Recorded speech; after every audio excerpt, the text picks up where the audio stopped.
Welcome to Build Series. Last week, I saw one of the most suspenseful yet touching movies I've seen in a very long time, written and directed by The Office star John Krasinski.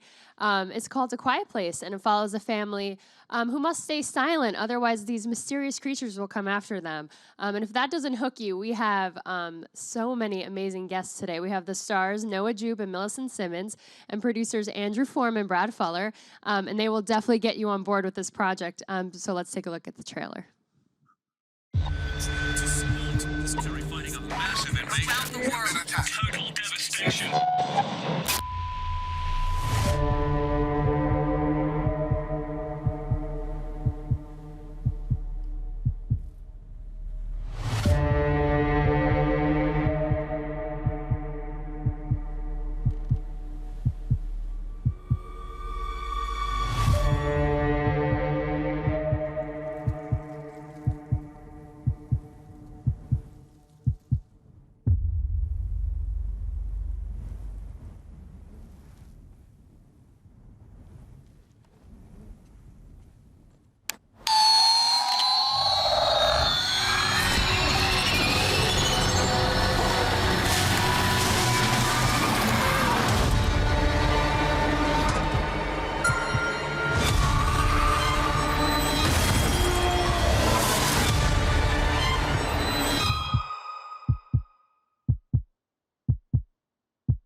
So creepy. And the lights came on just as that was happening. And I was like, let's welcome the cast and crew of A Quiet Place, everybody. We're so excited to have you guys here. Thank you for joining us. We're very excited to be here. I'm creeped out already. Anybody else scared in here on a nice Tuesday morning?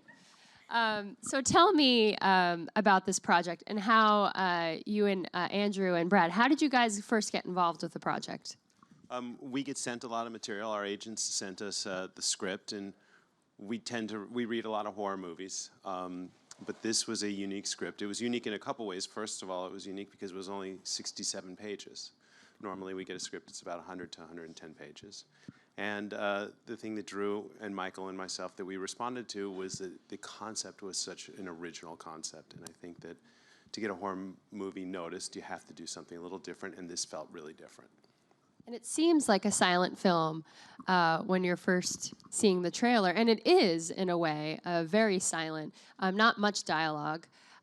Is that something that drew you in, Andrew, as a producer, something a little different for a horror movie? You know, it's funny, we talked about exactly what you said, that call it a silent film, and then you realize that sound is an enormous character in the movie. And yes, we do play things quietly in the movie, but sound is a big presence in this movie. But for us, you know, we've made so many genre films over the years, and the challenge to make a film that you don't rely on dialogue was something we were very excited about. You know, in most horror films, at least a lot of the ones we've made, the last third of the movie, you have separated your protagonists, and they're usually alone. So you don't rely on dialogue at all. They're just running around and screaming and being chased by the bad guy. So for us, it was like, can we sustain that for an entire film? You know, obviously we have 2 scenes in the movie with talking, but you know, for us to have such an original idea for a film, to have this family figure out how to survive in this world and communicate in a different way was, you know, really exciting for us. And was John Krasinski on board when you guys had taken on the project? Did he kind of bring the project to you? No, we got the script from our agency. We read the script, we brought it to Paramount Pictures. They believed in it the way we did. They bought the project. And then John was the first phone call we made. We were doing Jack Ryan, the television show with John at the time for Amazon. And we reached out to him and said, we have this really cool idea for a genre film. Would you ever be interested in playing the dad? And we sent him the script, and then he called us back like 2 weeks later and said, yeah, I'll play the dad, but I want to rewrite this and direct it, and I got all these ideas. and his ideas were amazing. And 18 months later, we're here at AOL Build talking to everybody about this movie. It's exciting. And so, did John kind of bring Emily into the fold as well at that time, or I heard it took a little bit of convincing. It did. I think that Drew and I want to be very respectful to John and Emily and their relationship, and that was not any. Listen, we would have been absolutely delighted to have Emily from the first day, but we weren't going to be the ones pushing for that. We needed John to do that, and I think that when Emily read the script and saw what John had created and she heard his vision, she jumped on board, which was a very happy day for us. Yeah, because it really does, those two characters, with them actually being married in real life, it brings this almost intimacy to those characters that you needed because, again, the lack of dialogue. Did you feel that right away? Yeah, I mean, working with the two of them was the best experience I've had on a movie. And to me, knowing them off the screen and on now, it translates so well. And yes, you've seen the movie. Well, thank you.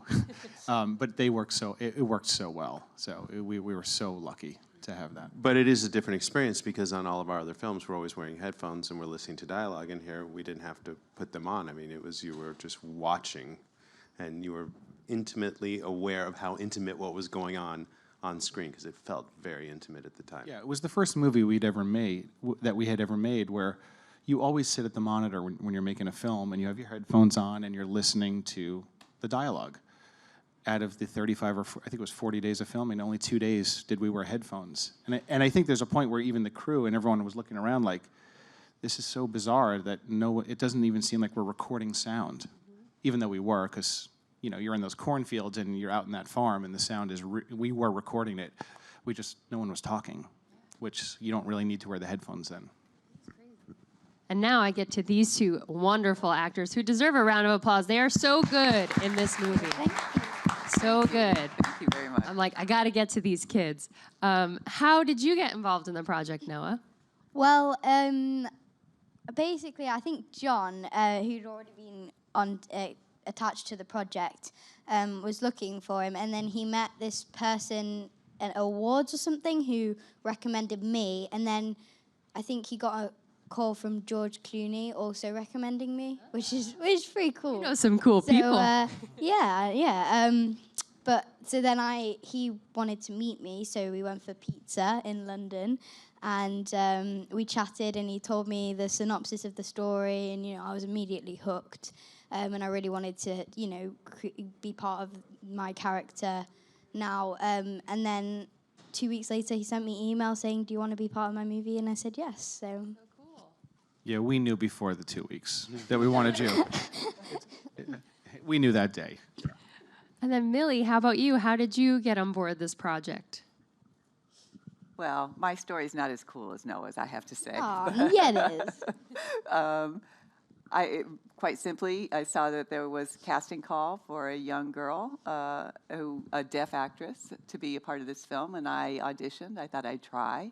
A couple of weeks later, John Krasinski sent me a personal email saying, we would love to have you on board. And I was like, yes. And what is it like for you? Such a powerful character to play. And as a deaf actress, did this mean a lot for you to have a role like this to kind of help kickstart your career? Oh, absolutely. Absolutely. I think this is such a creative story and a unique story, both in writing, producing, and directing. And I think the idea to use a deaf character and sign language is really cool. But not just deaf actors, but also other disabled actors. It would be great to see them in films. And of course, I saw you in Wonderstruck, and you were unbelievable in that. And then Noah was in Wonder. There was a lot of Wonder movies. Yeah, I was sitting on the plane on the way to LA or something, and I was looking through the movies, and I saw Wonder. I was like, hey! And then I saw Wonderstruck right next to it. It was just pretty cool. Were you guys able to watch your two wonderful movies? I don't know. I watched Millie's movie, and I think she watched mine on the plane. I'm not sure. Yes, I did. Talk about casting these two, because they are the heart, really, of this horror movie in a way. This movie is a lot about family, and you needed those two young actors to really help carry it along with John and Emily. No, you go, buddy. Are you sure? Yep. Well, I mean, I don't think I ever told Millie this, but I actually cried at her audition. When they sent in her audition, it was so emotional, and John had a vision for these characters from the second he signed on to this project, and he was driving that train, and Noah and Millie were the only two choices for the movie. And John had come to us and said, I love Noah Jupe for Marcus, and I love Millie for Regan, and he did have the meeting with Noah in London. Noah doesn't know this. He texted me when the meeting was over and said, we found him. And, you know, after Millie had sent in her tape, that was done also. But it was the first movie we had ever made where there was no casting lists, there were no auditions, there was no lists, there was no like, all right, let's watch all the tape on everybody. It was like, it was going to be these two, and here they are. Yeah, no, what was it like for you to work with John Krasinski and Emily Blunt, being your on-screen parents, and kind of getting into this role where you have to stay quiet the whole movie, so you really need to have that connection as a family? Yeah, I mean, it was pretty cool, you know, going on to set with Emily Blunt and John Krasinski, but also them being part of a family was really cool, and their connection. And they were just really open and, you know, welcoming. And because me and Millie were the only really cast members and them, it felt like more of a close family. So that really helped with, you know, the silence and having more connection with our parents and stuff. Yeah, the silence in the movies was pretty hard to do. But, I mean, on set, you know, when the scene would cut, we wouldn't stay silent. Someone would always, you know, break the silence because it's just, you know, hard to stay quiet that long. Yeah, who was the biggest jokester on set? Ooh, that's a good question. I'd probably say Millie. Yeah? She pulled a lot of pranks on me. Yeah. Millie, how do you feel about that? Are you the biggest jokester? Maybe. I'm not sure, but it's a like maybe. There are a lot of jokesters on the set, yeah. And Millie, your character and John's character, there's a bit of a strain there that viewers will find out about. What was it like playing that dynamic between father and daughter? It was really strange because in real life, of course, we're close, we're buds. And he said, you know, use our friendship to think about you know, what it would feel like to not have a good relationship. Imagine we can't communicate, and imagine what that would feel like. And that was it was strange, hard, and made me cry. Yeah, what is it like, too, to have him not only as a scene partner, but then he jumps behind the camera and he's directing you as well? What was that like, that switcheroo? It was really interesting to see him working that way, both as an actor, a director, and as a writer. He knew what he wanted. He had a very clear vision, and he worked, I think, harder to get what he wanted, his vision across. And each scene sort of came alive. It was very fascinating because he knew exactly what he wanted you to do, and he's such a great communicator. He gave me so much good advice. Yeah, and he would, like, you know, direct you through his acting in a way. Like, he'd try and lead you through the scene in the same scene as you, which I thought it worked really well.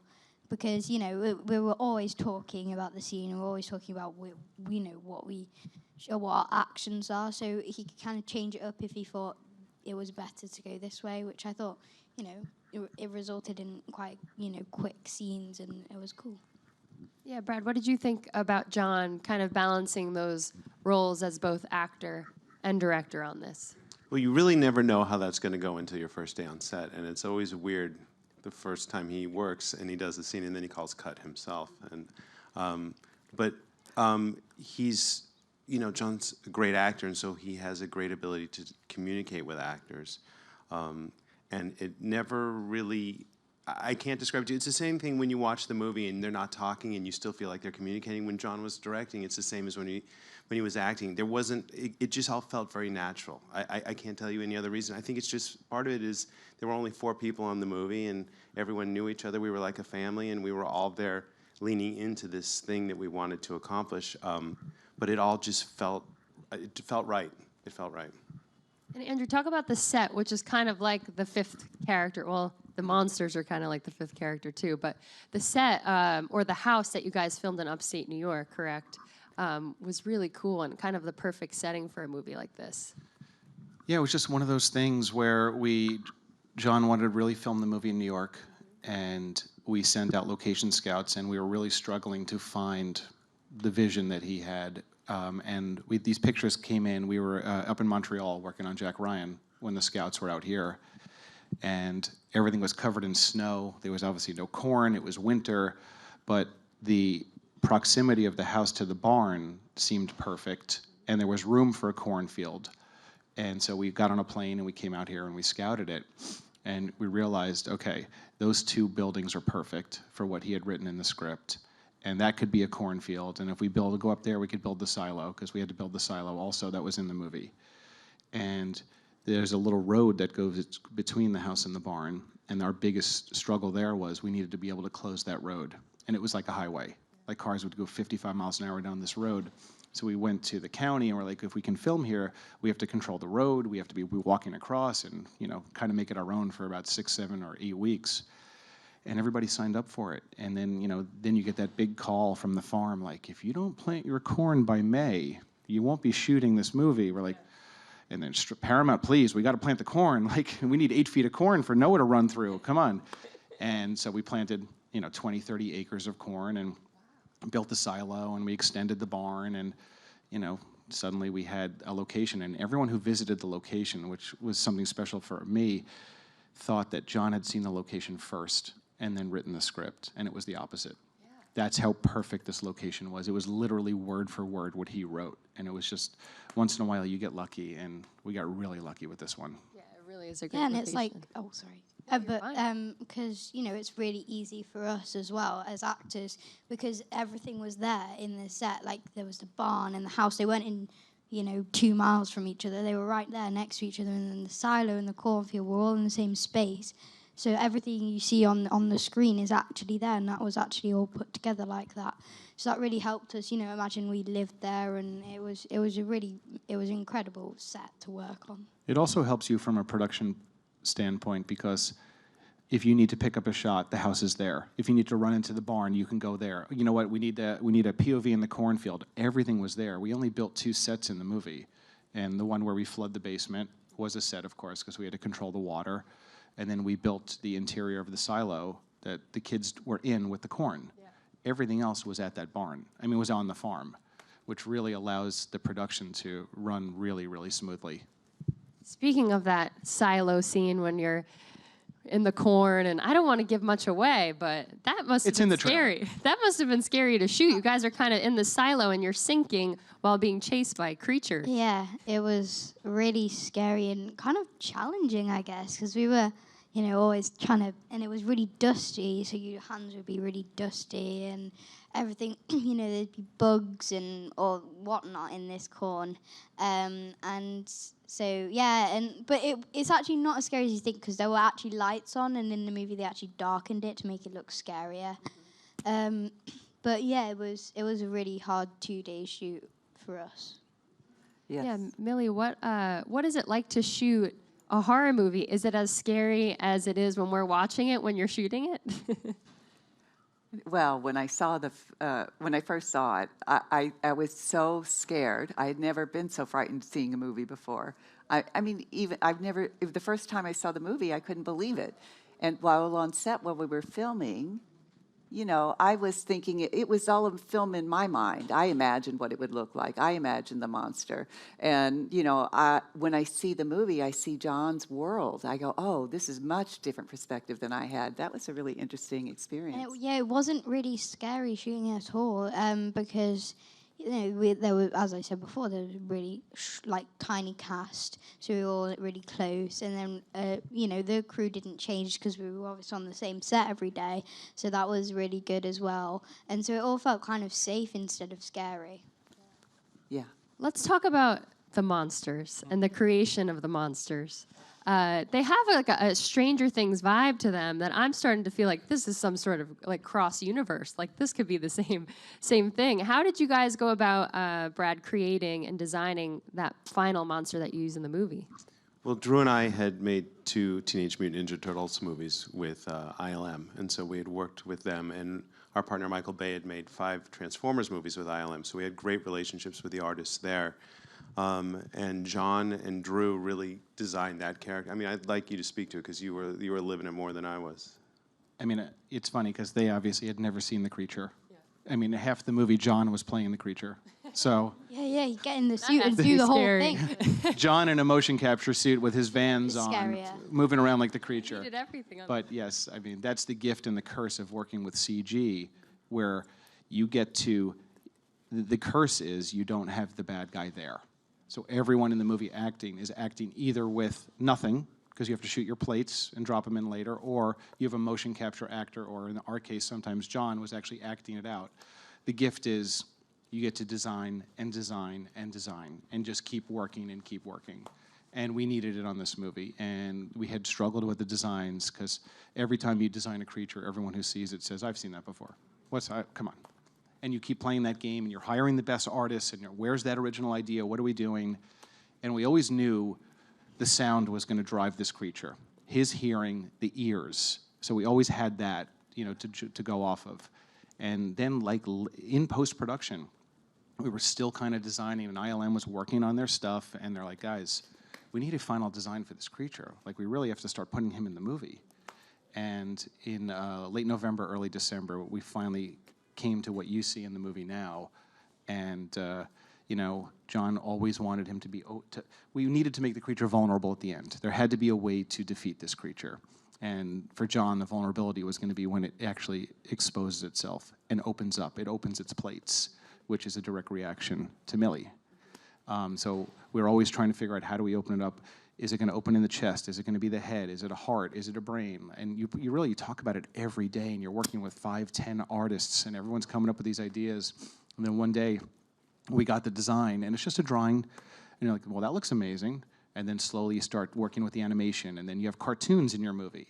You're like, all right, well, that doesn't look good, but he's going to look great when he's in the basement for real. And then finally, like 4 to 6 weeks before the movie came out, we really started to see the creature being put into scenes, in the silo, in the basement, in the cornfield behind her. And then, the magic started to happen. It's amazing how much at the end, those last 2-3 weeks, it all changes. Like, you're literally looking at cartoons in your movie, or grayscale, just behind the actors, and then out of nowhere, you're like, oh my God, it looks like he's there. Like, wow, that looks real. And I don't think they saw the monster until they saw the movie, until South by Southwest, right? We saw pictures, but they didn't look anything like, as Drew said, they were always changing it, always making it better and scarier. I mean, when I saw the movie, I was like, oh, I'm going to be fine, I know what's going to happen. But I was actually stuck to my seat. I couldn't move. It was like, and I was jumping when I knew that I was about to jump. Like, I was like, oh, there's a bit now. Oh my God, So yeah, it was. The monster is, a work of art. It really scares you.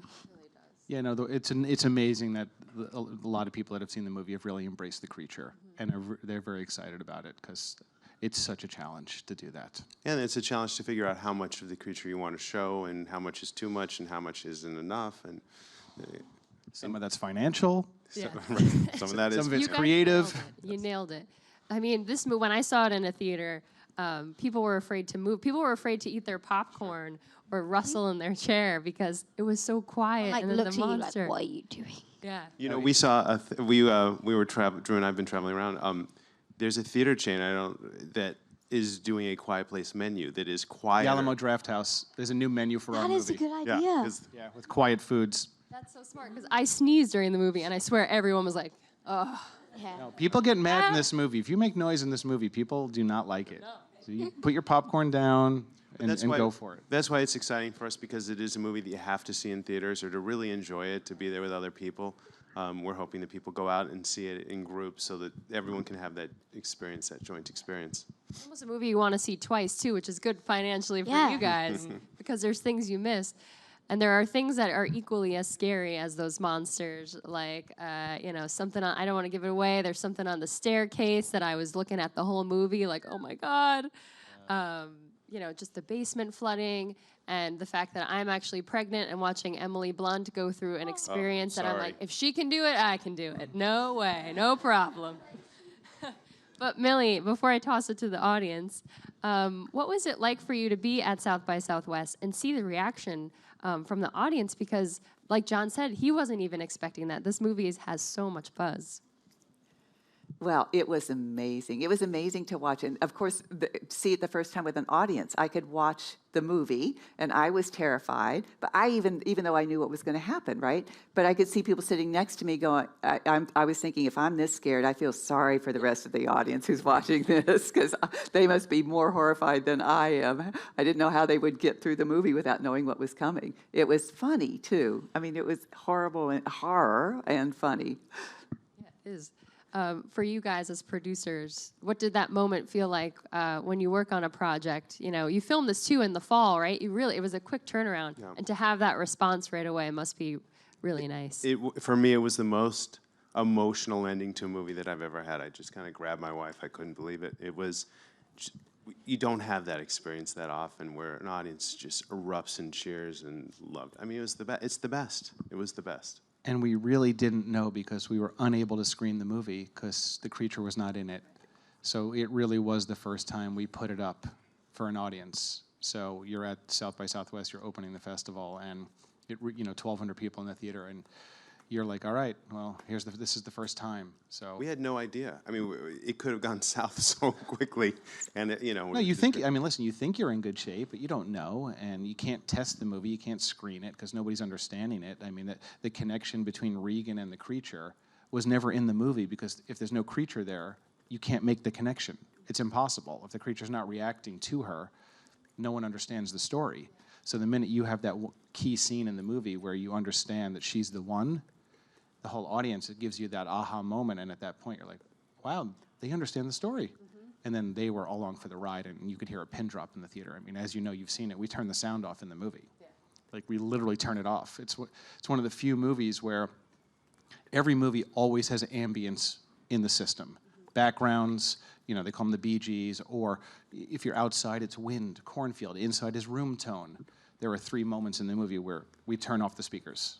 It's completely silent, and if you move in your chair 1 inch, they hear you from 30 rows away. And last night we screened it, and there's a 10 to 12 second silence in the movie, and you literally, I think 600 people held their breath. Like, you hold your breath because, well, you're with her, and you don't want to make a noise. Yeah. Well, that's awesome. It's so good. I do want to open it up to some questions from the audience. Here we go. Well, she's ready. Hello. Got my microphone. So you kind of touched on this a little bit, but I wanted to know a little more about the challenges and the positives about having someone involved with the movie who's wearing so many different hats, being a director, a writer, an actor. Like, can you touch on that a little bit more? Well, I think we've always had a better experience when the writer is the director, because if you have to make changes on the set, it's an easier way to work, and John's such a terrific writer that he could address concerns along the way. But I think as a general rule, it just depends on who you're working with. We just got very lucky with John Krasinski. I mean, he can do everything and does it really, really well. So And you can't rattle him. Like, he knew that the material was in his DNA, which is one of the few times in our career we've ever seen that. There wasn't a question you could ask him about this movie he didn't know the answer to, no matter what. Their backstory, why that was there, why that pot was there, everything was thought out. So you walked on the set. I mean, they can speak to this really. I mean, because obviously he directed them as actors, but you could not stump him. He knew it all. He was ready, and it was just amazing to sit back and watch. I had a little game with myself, see if I can outwit him, go ask him a question, be like, does he know the answer? He'd know it straight away and tell me, and I'd be like, oh, damn it. But yeah, it worked really well, and I think he should do it again. I mean, he knew every shot he wanted in the movie. Mm-hmm. Like, when we showed up on set, we knew it was all thought out. He knew exactly where the camera was going, and it really made for a wonderful shoot. I mean, I'm not saying the shoot wasn't hard. Of course it was hard. But he was so well prepared, and he knew it so well that, the creative was really taken care of. And he's directed, of course, episodes of The Office, and he had The Hollers, and which I feel like kind of lent itself to his growth, because The Hollers was kind of like that family drama, which really lent to this horror family movie. And I'm happy for him that he has all this, praise around him, because he deserves it. It's really good. Who's next? Hi. So I got to see the movie early too, and it was really creepy, and I was afraid to eat my popcorn too, because to make too much noise. But I was wondering, I know like most of the movie, or maybe all the movie, the actors are barefoot, like acting without shoes. Were there any challenges with that, running around outside? No, there too? were no challenges at all. Yeah, there were a lot of challenges with that. So when we started, we came to New York, and we were actually in New York City, and they had to, we went into this room, I think there's like Saturday Night Live where that's based or something, and then they'd go into like the makeup room or something, and they put all this goo on our legs, and then it would harden, and then take it off all our legs, and we were like, oh, what's that? So when we actually got to the set, we had these feet that looked like our feet, but we'd like slide them on. So basically, we were walking around in really fat feet. So, but also they were like really gooey, and they'd slide under your feet. So that was quite hard to walk around in them all day. And then when you take them off, they'd be really hot and sweaty, and sometimes they get thorns in them, come through the bottom. So it wasn't all protection, but it was a good idea. It's like Hobbit feet. I Yes, didn't realize. yes, By the way, yes. that's I what we think that's called them. actually. I think that's actually what they did in The Hobbit. I think. I'm not sure. Yeah, but they were hairier. Yeah, I didn't see any hairy obviously. feet on you, Noah. There's definitely some visual effects that have helped fix the Hobbit feet in this movie. Yes. Like John was walking around with his feet like come off the side, so he'd be like running around and like, oh, has he broken his foot? Oh no, wait, it's just the kind of gooey, weird thing that he had on. Yeah, but there were no shoes on the movie. Barefoot the entire time. Did you guys have to put all that sand, the trails down and everything? Yeah, they brought all the sand in. They made all those trails across the bridge, in the town, at the farm. I mean, we had a lot of sand. Yeah. We have time for one more. Hi. I was wondering, what is it about either this film or horror movies in general that I guess you guys, that attracts you guys to them? Like, I understand that you guys read a lot of horror movie scripts, and I'm just kind of wondering, like, what is interesting about that genre to you? I love this this one's yours. script because it is classed as the horror genre, but it's not in a way. It's got loads of different genres mixed into it, and I think there's loads of deeper meanings to the movie. That's what I really loved about it. That's what hooked me, because it's not all about the creature. The creature is kind of symbol for the fear that the family is trying to overcome. So that's why it really attracted me to this. And also, I hate horror movies. I'm like a really big scaredy cat. So this was a kind of stepping stone for me to, see how it was filmed. And, I'm probably going to watch more horror movies in the future now. That's deep. We just want to scare It people. was really good. Yeah. Thank you, Drew. But you guys have done, Texas Chainsaw Massacre, Ouija, all the Purge movies. But what was it about that? This is a different kind of horror movie for your production company, which again, like Noah mentioned, it does have a deeper meaning in the sense of family. And I think a lot of our movies, we have been doing a lot of them and for a long time, and I think one day we looked at each other and we said, we can't keep killing kids in basements. I mean, we got to do something else. good for those two. Yeah, so Thank God. the Purge did open our eyes into the notion that if you have a strong concept, it gives you a place to go. And we didn't want to just keep on making movies that felt the same, where it's 5 kids and they get picked off one by one. And so it was a great education for us, and we certainly learned, the timing of scaring people and what that's like. But going forward, that isn't necessarily what we're interested in. We want to keep on finding other places to inject our horror knowledge and kind of elevate the genre. I mean, keep making those horror movies. I love them. Thank you. Yeah, but the killing off all the teens and stuff like that. This is such a good horror movie, guys. You have to see it. Please go see it twice. I'm going to go see it again. It comes out on Friday, right? April 6th. Yep. Yep. Thank you guys for being here. This has been so Thank fun and you. enjoyable. Thank you for Thank having you. us. Thank you.